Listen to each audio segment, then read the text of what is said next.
She slapped him so hard the sound cracked through the private dining room like a gunshot. For half a second, nobody moved. His men froze mid-reach for their guns. The crystal chandelier hummed.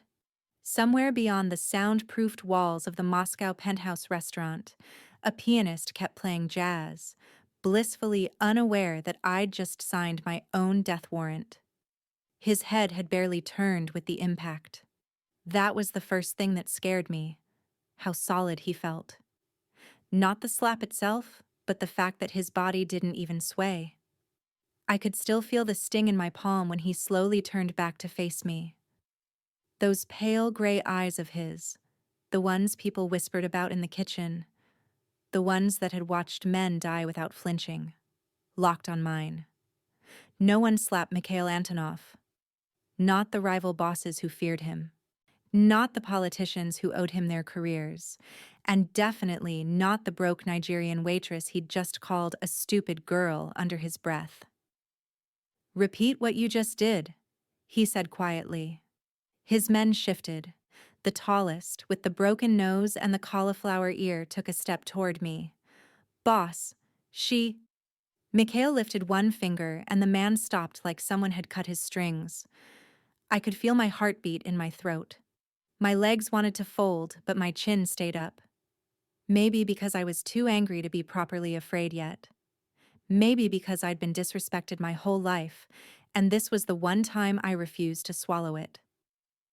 "You spilled red wine on my suit," he said, his Russian accent cutting the words into clean pieces. "Then you slapped me, in front of my men." "You grabbed me," I snapped, before my brain could catch up with my mouth. "You grabbed me like I was a dog. I told you not to touch me." One of his men actually winced. We stared at each other across the linen-covered table, between the untouched plates of caviar and Wagyu steak. His suit was dark charcoal, tailored to a body made for violence, not boardrooms. The wine stain I'd been trying to dab off sat like a blood flower on his lapel. I could taste the metallic bite of fear at the back of my tongue, but I didn't look away. "I see," he said, so softly the hairs on my arms rose. His gaze dropped briefly to my hand, the one that had slapped him. "You're shaking." "I'm still standing," I said. "That's what matters." Something unexpected flickered across his face. Not anger. Something closer to amusement, quickly smothered. Behind him, his men waited like coiled springs. One wrong breath, and they'd break me in half. "Out," he said without looking away from me. They hesitated. The broken-nosed one frowned. "Boss?" I said out. The room emptied in under 5 seconds. Scarred knuckles, thick necks, whispered Russian curses. The heavy door closed with a quiet thud. And suddenly, it was just me and the Russian mob king, alone in a private room 30 floors above Lagos, with the city lights burning below us and the air conditioning blowing too cold against the sweat at the back of my neck. Mikhail leaned back in his chair, studying me like I was a new weapon he hadn't decided how to use yet. "Come closer," he said. "No." One of his eyebrows twitched. "You are very used to saying no, aren't you?" "I've had a lot of practice." He watched me for a long moment, the way a sniper watches through a scope. The pianist outside slid into another song, something slow and melancholy. "What's your name?" he asked. "You don't need my name," I said. "You're going to have me thrown out. Or worse." His lips curved, but it wasn't a smile. "If I wanted you thrown out, you'd already be on the pavement." "Your name?" I swallowed. "Amara." "Full name?" "Amara Nwachukwu." He nodded slowly, as if filing it somewhere important. "You understand," he said, fingers tapping once on the table, "that there are men in this city who have died for less than what you just did." "I understand," I said, my voice thin but steady. "But I also understand you grabbed me, insulted me in a language you thought I didn't understand, and expected me to just stand there and take it." His eyes sharpened. What did I say? You called me a glupaya devushka, I said. A stupid girl. The corner of his mouth twitched properly this time. You speak Russian? I speak people who think I don't understand them, I said. Russian, French, Yoruba, Hausa. Being a waitress teaches you a lot if you listen more than you talk. And slapping your customers? They teach you that too? You grabbed my wrist, I said. Hard enough to leave marks. That wasn't customer. That was man who's never been told no. He stood up slowly. He was taller than I'd thought. Up close, properly standing, he was at least 6'3", broader through the shoulders than his suit showed when he sat. Up close, the air around him felt different, denser, charged. He walked around the table with unhurried steps until he stood a foot away from me. Every sensible instinct I had screamed at me to back up. I didn't move. Show me, he said. Show you what? Your wrist. I hesitated, then held it out. His fingers closed around it, not as hard as before, but firm. The contact sent a line of cold heat up my arm. He turned my hand gently, examining the faint red marks where he'd grabbed me earlier. That wasn't my men, he said. That was me. Congratulations, I said, my mouth running ahead of my survival instinct again. You know how to hurt girls half your size. Very impressive, sir. His eyes snapped to mine. Silence thickened. You really aren't afraid of dying, are you? He asked. I'm very afraid of dying, I said. I'm just more afraid of spending the rest of my life letting men like you think you can do whatever you want to me. For a heartbeat, the room tilted. Then he let go of my wrist, turned, walked to the wall, and picked up his phone from the sideboard. Anton, he said in Russian, his voice flat. Tell the manager this waitress is fired, effective immediately, and she will be paid for tonight in cash before she leaves the building.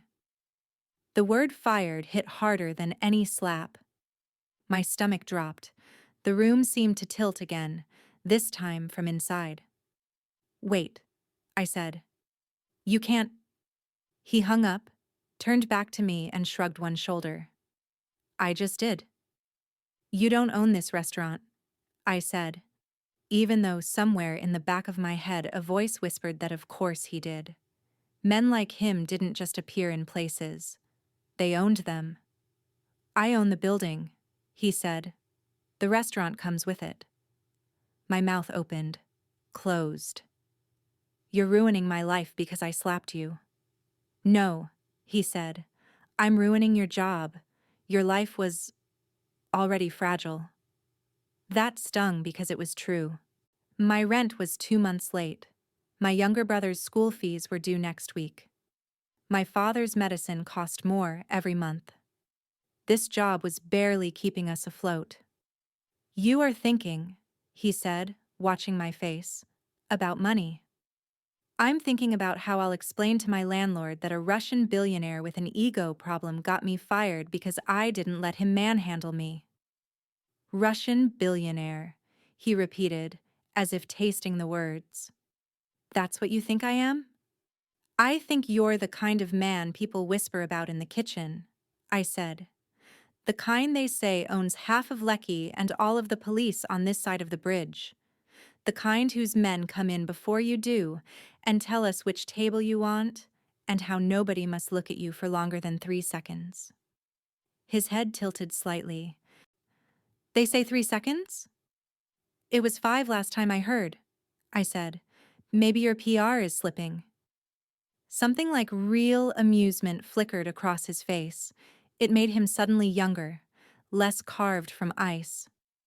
He stepped closer again.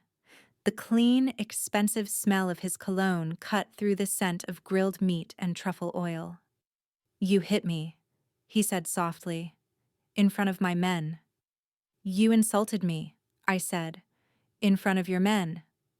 And now, he said, as if I hadn't spoken, The internet knows your name.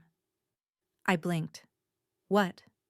He pulled his phone from his pocket, tapped the screen a few times, then turned it toward me. There I was. Frozen mid-slap in HD, eyes blazing, mouth open mid-insult. Someone had captured the whole thing from the corner of the room, and the caption on the clip, "Lagos waitress slaps Russian mafia boss and doesn't die?" The view count sat in the tens of millions. Comments were flooding in faster than I could read. My hand went cold. "That was 5 minutes ago," he said. "The video was posted while you were still arguing with me." He swiped to another screen, my phone number, my Instagram handle, my full name. "You're trending," he said. "Worldwide." My knees almost buckled.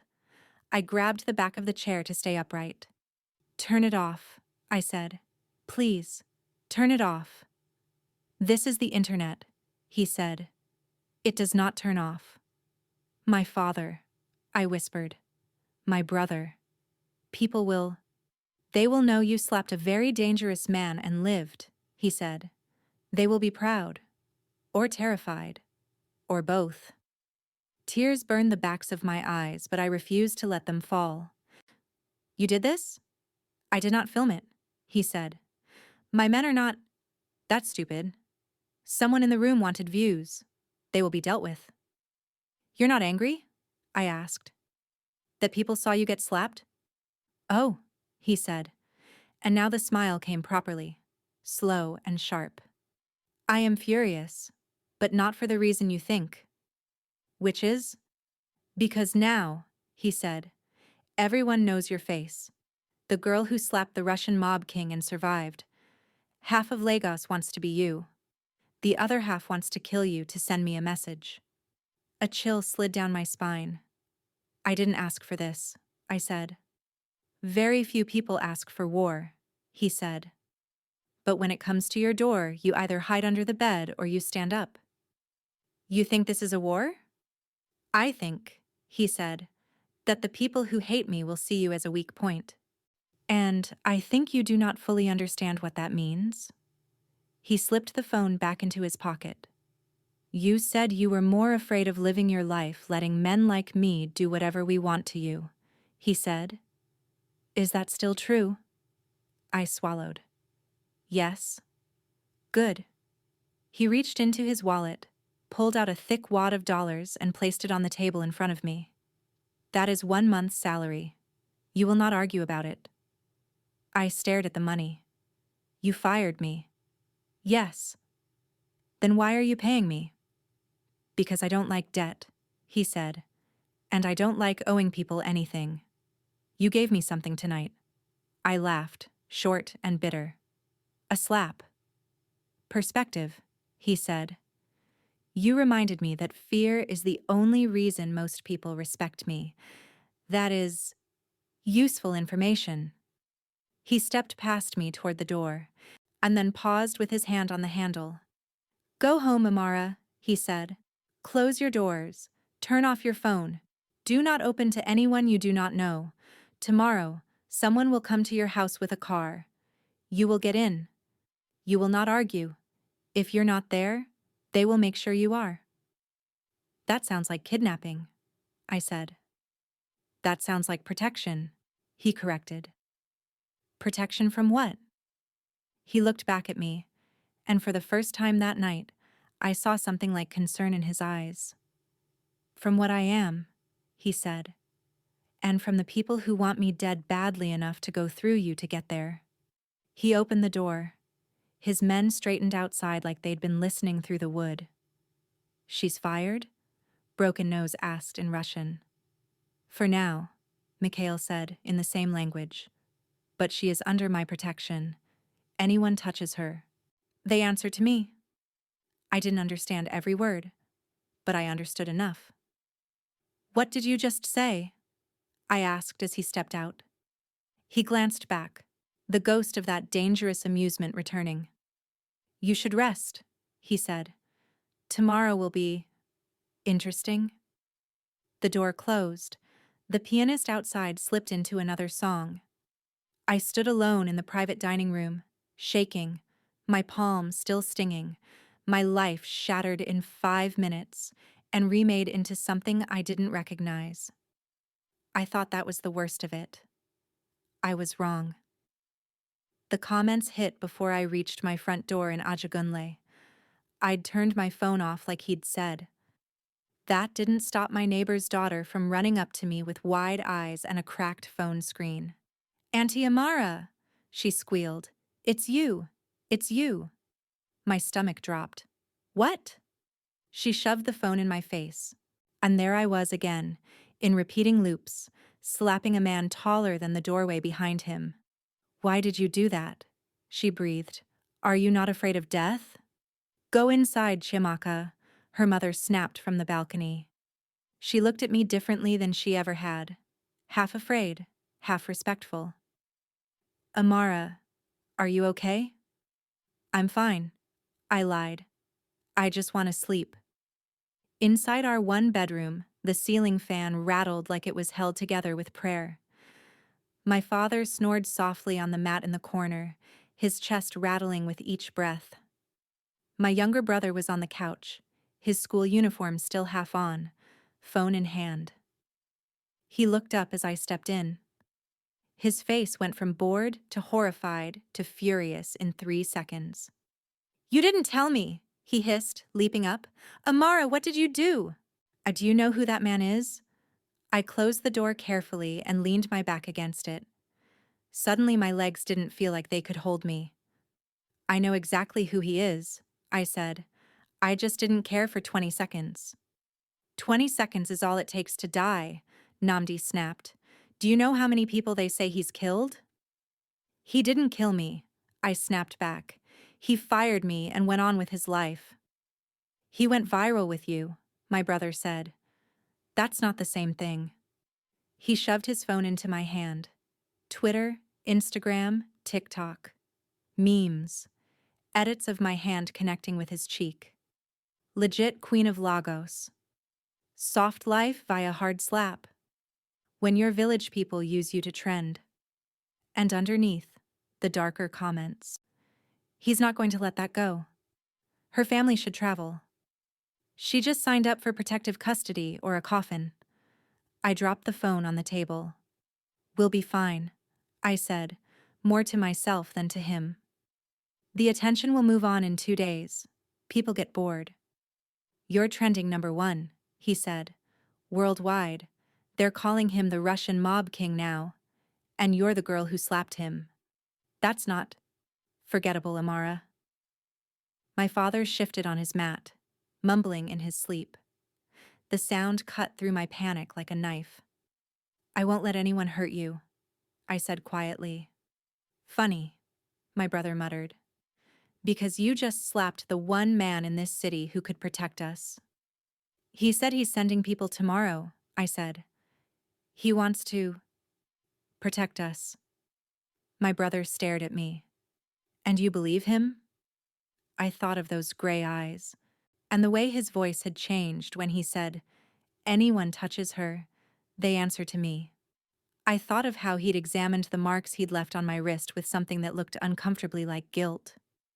"Yes," I said. "I think I do." Namdi laughed once, without humor. "You slapped the Russian mob king and he decided to adopt you. This is mad." "Yes," I said. "It is." Neither of us slept much. By morning, the internet had chewed on me and swallowed me into its content machine. A Ghanaian comedian reenacted the slap with a pillow. A feminist podcast called me the face of resistance. An anonymous account posted my home address. That last one hit like ice water. "They found our house," Namdi said, pacing the living room. "They found our house, Amara." I stood by the window, watching the street. Every sound felt louder than it should. Every motorbike felt like an approach. At 9:02 a.m., a black SUV with tinted windows turned onto our street. It moved too smoothly to be from here, too quietly. It stopped in front of our building. 2 men got out. Dark suits. Clean shoes that didn't belong on our cracked road. Our neighbor's curtains rippled like waves. Heads popped out, then vanished. Someone hissed outside. It's him. It's his men. A knock on our door. Firm. 2 beats. Nothing aggressive, but absolutely sure it would be opened. Namdi looked at me.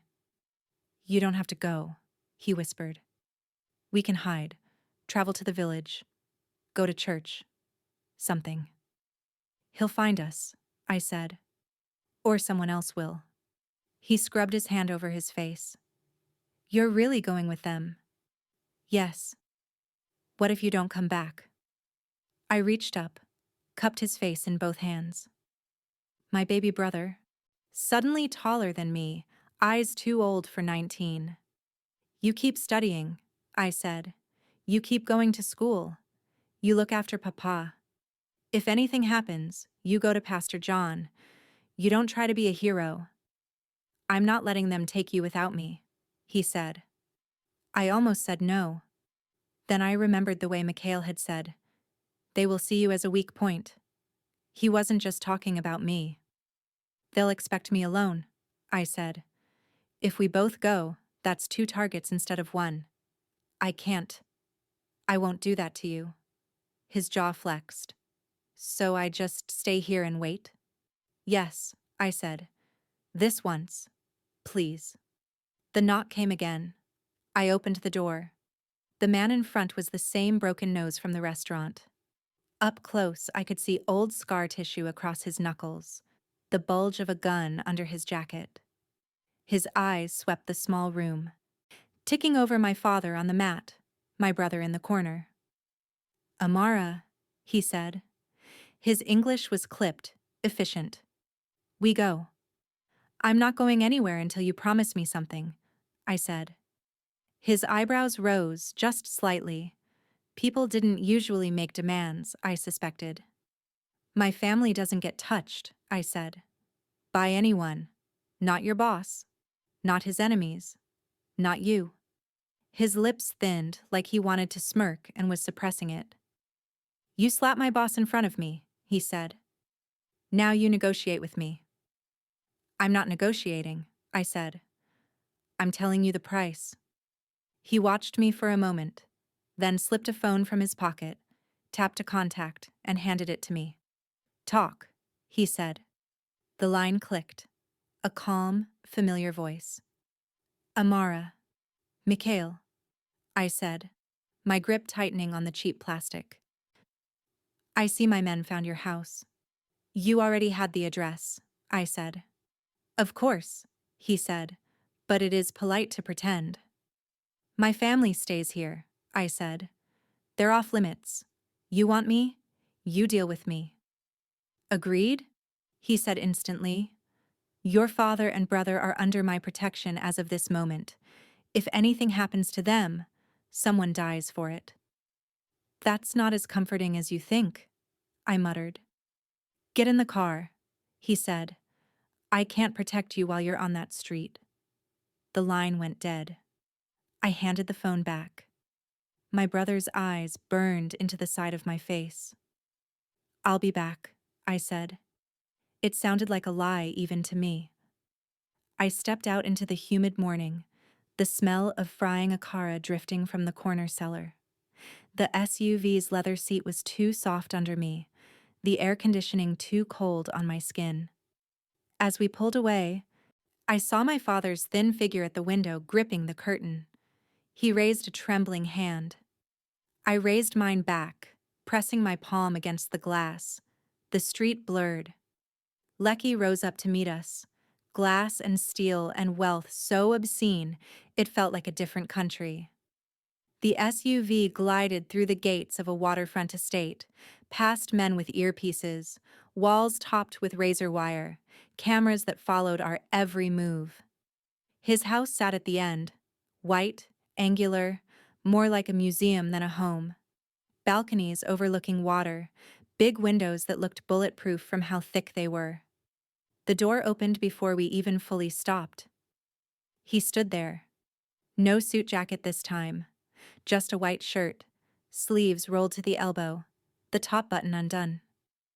Without the armor of tailored wool, he looked human, younger than I'd thought, maybe late 30s, and the scar at his jawline stood out more without a lapel to hide it. He watched me climb out, his gaze scanning me head to toe.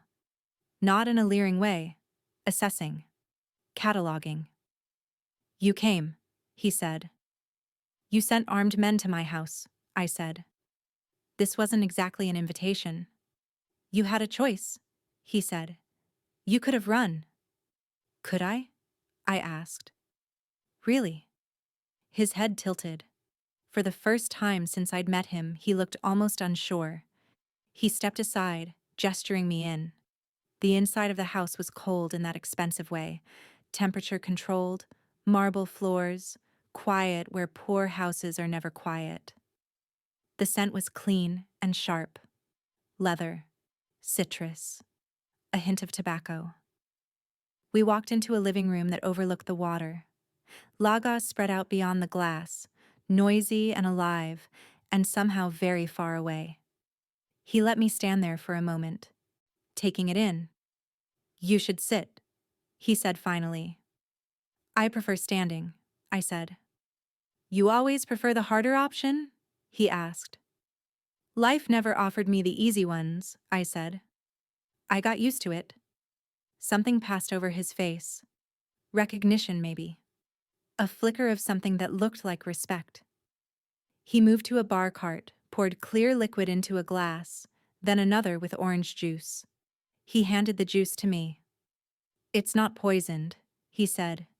"If I wanted you dead, we would not be having this conversation." "Comforting," I said, but I took a sip anyway. It was fresh, cold, too sweet. "Your video," he said, turning to look out at the water, "has broken the internet, as they say." I flinched. "Don't remind me." "The people love you," he said. "They call you brave, reckless, queen." "I didn't slap you for them," I said. "I slapped you for me."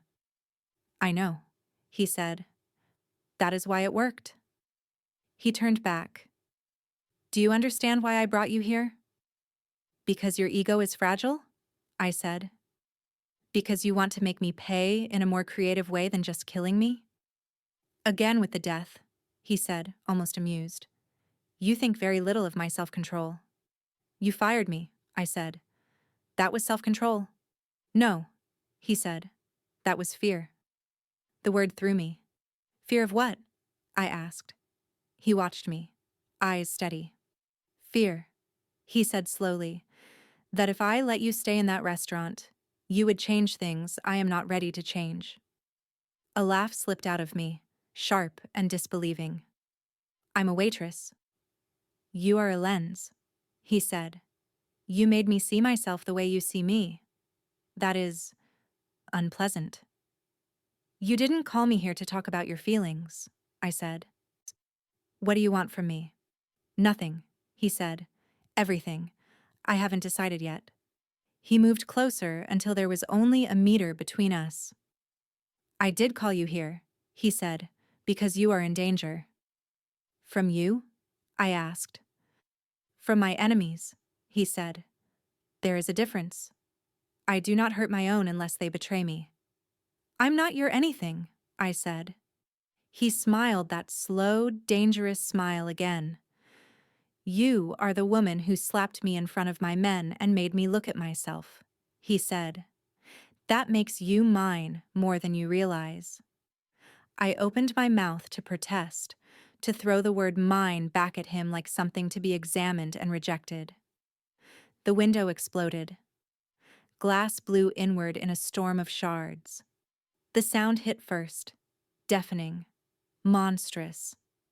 Then the pressure wave slapped me sideways. My ears rang like someone had set off fireworks inside my skull.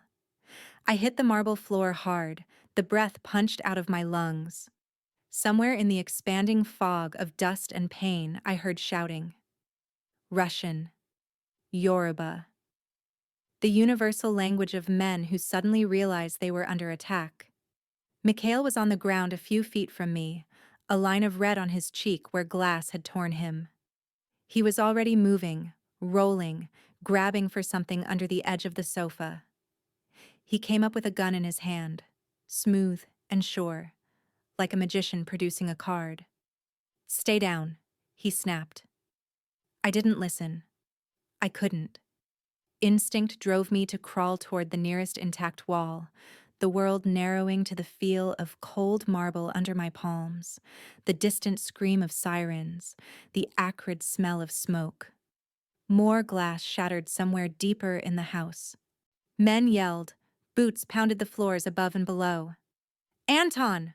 Mikhail barked into a radio I hadn't seen him grab. "Roof! Now! South side! We're breached!" Gunshots punctured the air. Short, controlled bursts. Not the wild spray of amateurs. This was something else. A team. Organized. Prepared.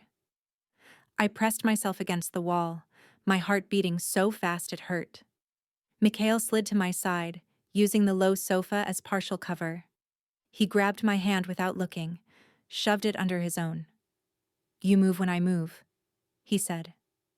"You do not run alone. Do you understand?" "Yes," I whispered.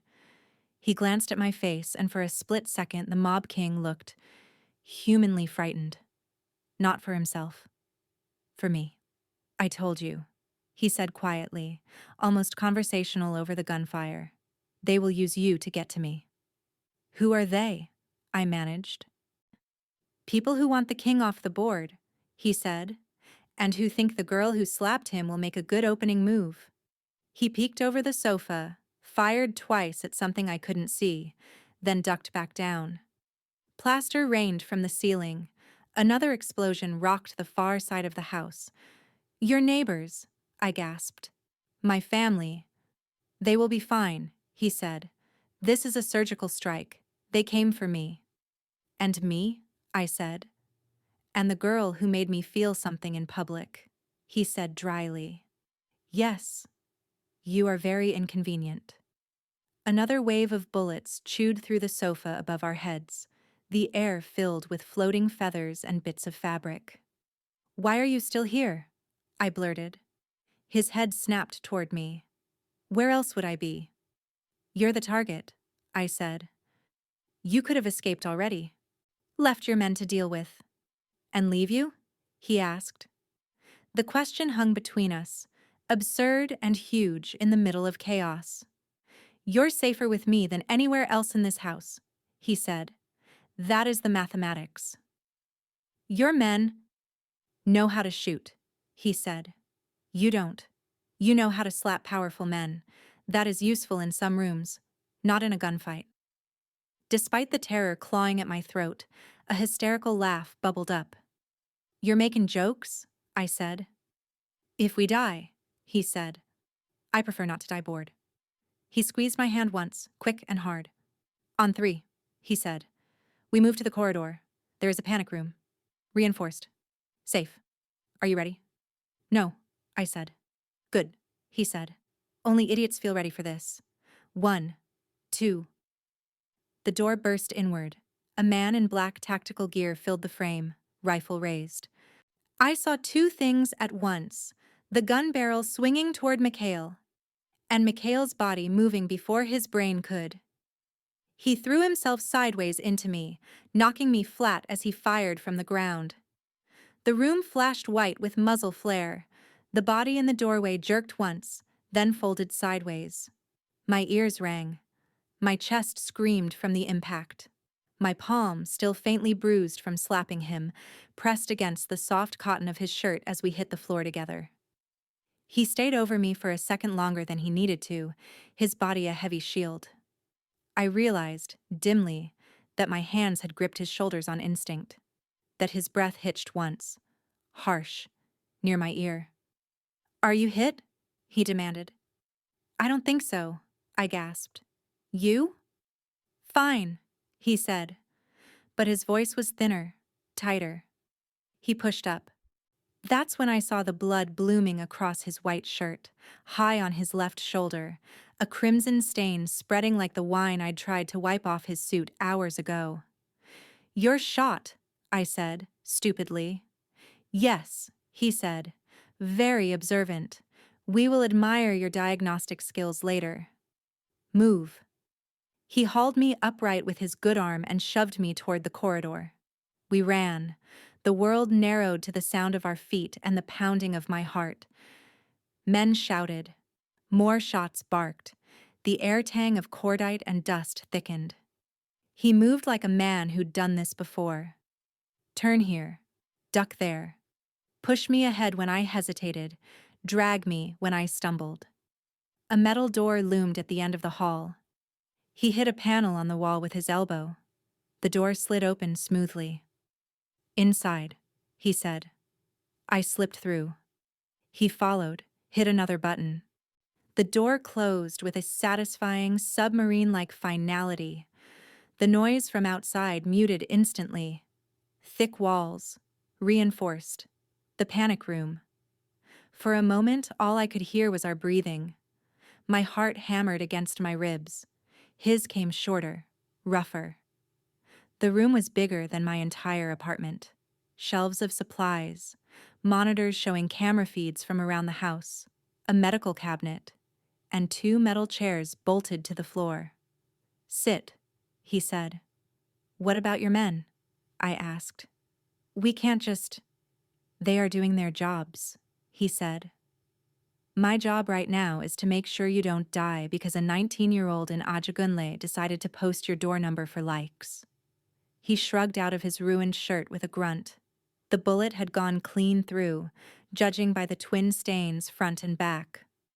Blood streaked his side and chest, mixing with already healing scars that crossed his skin like old stories. The sight made my stomach flip for an entirely different reason. I forced my eyes to the wound. You need to sit down. You're giving me medical advice now. You're losing blood, I said. You'll pass out and crack your skull open if you fall. That won't help your men. He rolled his eyes skyward but sank into the nearer chair. Cabinet, he said, nodding toward the wall. Second shelf. Left. There is a kit. I fetched it, hand still shaking. Gauze, alcohol, thread and needle in sterile packets. Things I'd only ever seen in hospital dramas. I'm not a nurse, I said. You're a waitress, he said. You've patched up kitchen accidents that were worse than this. He wasn't wrong. Burns, knife slips, even the occasional bottle to the head fight among drunk customers. But you learn things when you have no choice. I tore open the gauze, soaked it in alcohol. This will hurt, I said. He gave me a look. I have been shot before, Amara. That doesn't mean it won't hurt again, I said. Try not to pass out or insult me in Russian and we'll both be proud of ourselves. A huff of breath that might have been a laugh. I pressed the gauze to the wound. He hissed softly through his teeth, jaw tightening, but didn't flinch away. Up close, his eyes looked less like ice and more like storm clouds, alive, roiling. You know, he said after a moment, this is not how I expected our second meeting to go. How did you expect it to go? I asked, focusing on the work. Clean, press. Don't think about the warmth of his skin under my fingers. I imagined, he said, that I would offer you a job. Something safer than carrying plates to drunk men with bad tempers. I glanced up in spite of myself. My temper's not any better. I've noticed, he said. The pain and adrenaline stripped away some of his usual distance. It made his voice lower, rougher. You slapped me, he said. Do you know what my men saw when you did that? A waitress with a death wish? I said. They saw, he said. Someone who wasn't afraid of me. That is rarer than you think. I was afraid, I said quietly. I still am. You didn't look it. I learned a long time ago, I said, that men like you only know how to handle 2 things, fear and respect. Slapping you was the only way I could show you I wasn't giving you the first one for free. His gaze caught mine and held it. The monitors flickered in my peripheral vision, showing flickers of gunfire. Men moving through corridors, the outside world trying to kill us. "You think I do not deserve respect?" he said. "I think you use fear to buy it," I said. "Those are not the same thing." He was silent for a long beat. "You may be the first person in 10 years to say that to my face," he said. "You're welcome." His lip twitched. I finished wrapping his shoulder, tied the bandage as tight as I dared. "Done," I said. "You won't bleed out. Yet." "I am in your debt," he said. "You're in my debt for smaller things than this," I said. "You just like to pretend you pay everything off before it touches you." His eyes softened just a fraction. "Why didn't you run?" he asked suddenly. "When the window blew, when the shooting started. Most people would have sprinted for the nearest exit."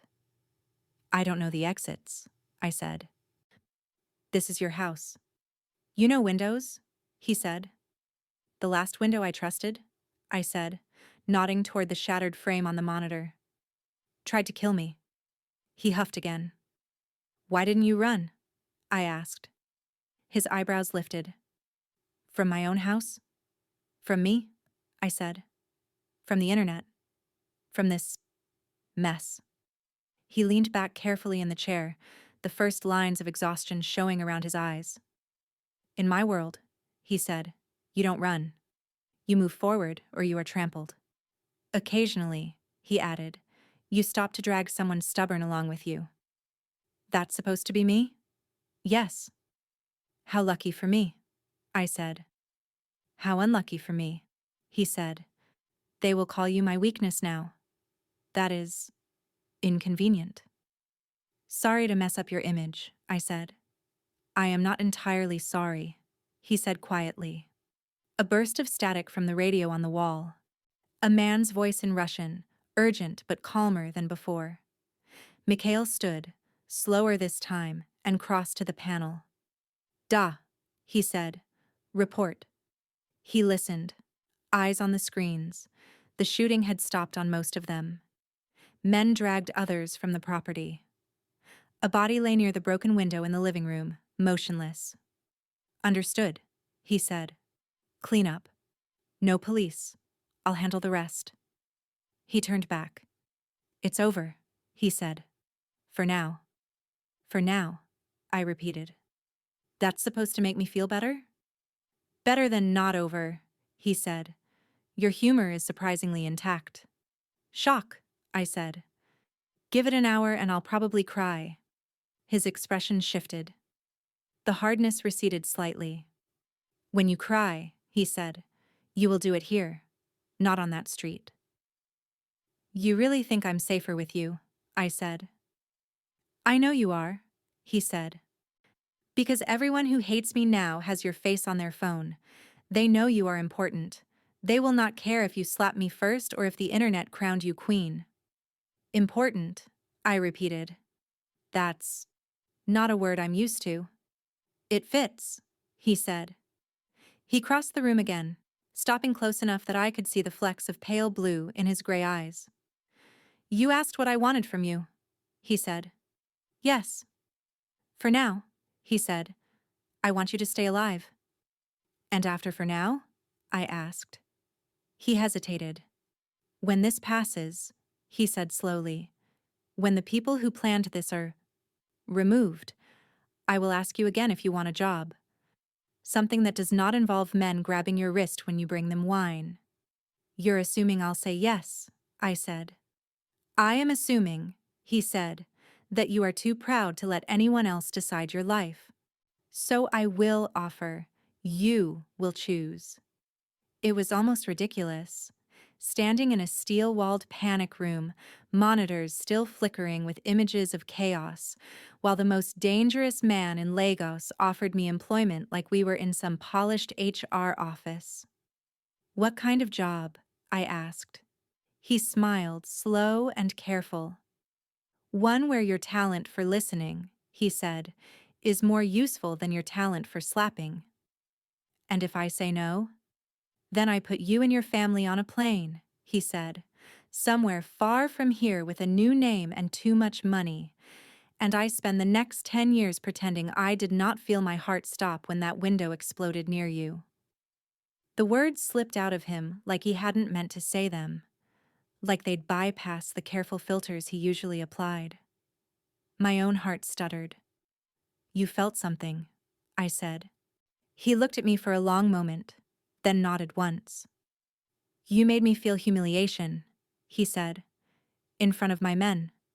That was unpleasant. Then you made me feel something worse. What?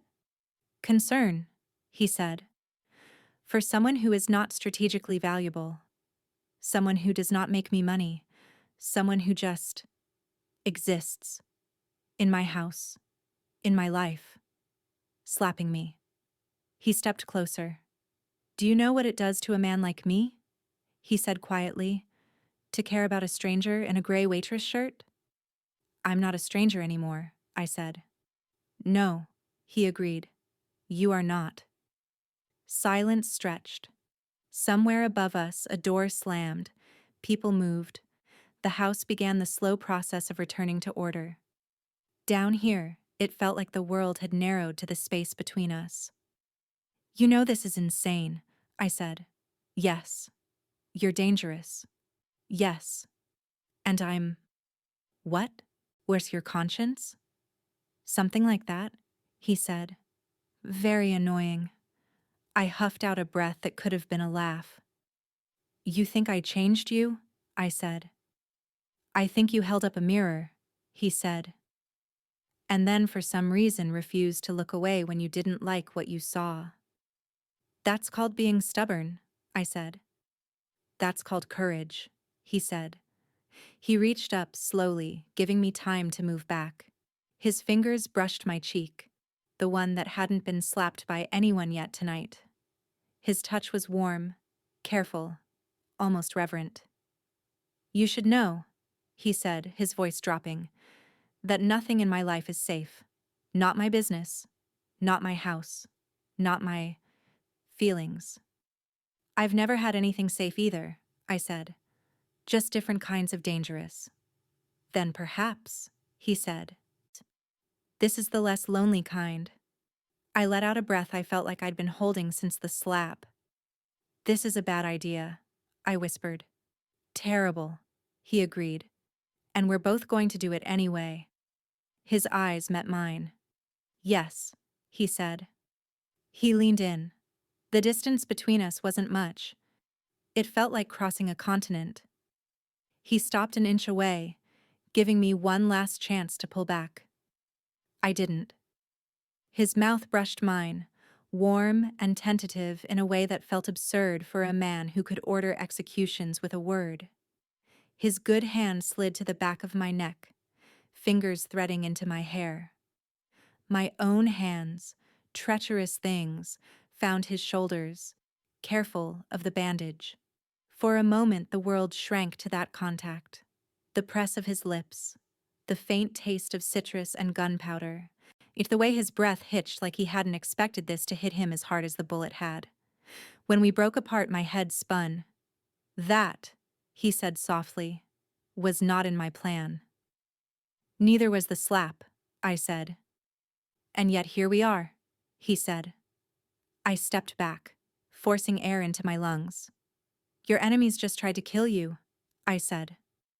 Your men are cleaning blood off your floor. The internet thinks I'm some kind of hero. And we're... whatever this is. He smiled, just with his eyes this time.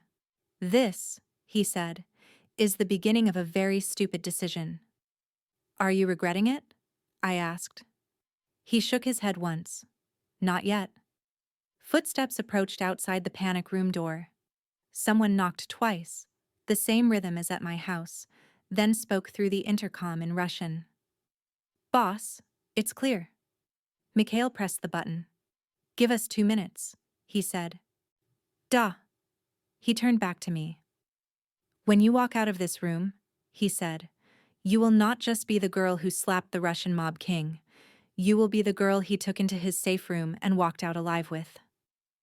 That sounds worse, I said. It is, he said. The internet will explode all over again. My enemies will recalculate. My allies will ask questions. And you? I, he said, will stand beside you and let them draw their conclusions. That you're sleeping with me, I said. That I care if you live, he corrected. They can guess the rest. And if this makes everything more dangerous? I asked. It will, he said simply. For both of us. You're still choosing it, I said. He looked at me like I was the only sharp thing in a room full of weapons. Yes, he said. For the first time in many years. And I'm making a choice that is not about power or territory or money. Then what is it about? I asked. He smiled, small and strange and almost shy. You, he said. A knot tightened in my chest, equal parts fear and something softer. He offered his uninjured arm. Come, Amara, he said. Let us go and show the world that the king they tried to kill is still standing. And the girl who slapped him? I asked. Is standing with him, he said. I hesitated only a second, then slid my hand into the crook of his elbow. The door hissed open. Light flooded in. Men straightened, eyes widening just fractionally at the sight of us together. Broken Nose's gaze flicked from Mikhail's bandage to my face, to our joined hands. He looked like he wanted to say something. He didn't. Mikhail stepped out first, then paused so I could walk beside him instead of behind. Phones would capture this, screenshots would fly, threads would be written, podcasts recorded, think pieces posted. The girl who slapped the Russian mob king was now the woman walking out of his panic room with blood on her hands and his protection on her shoulders.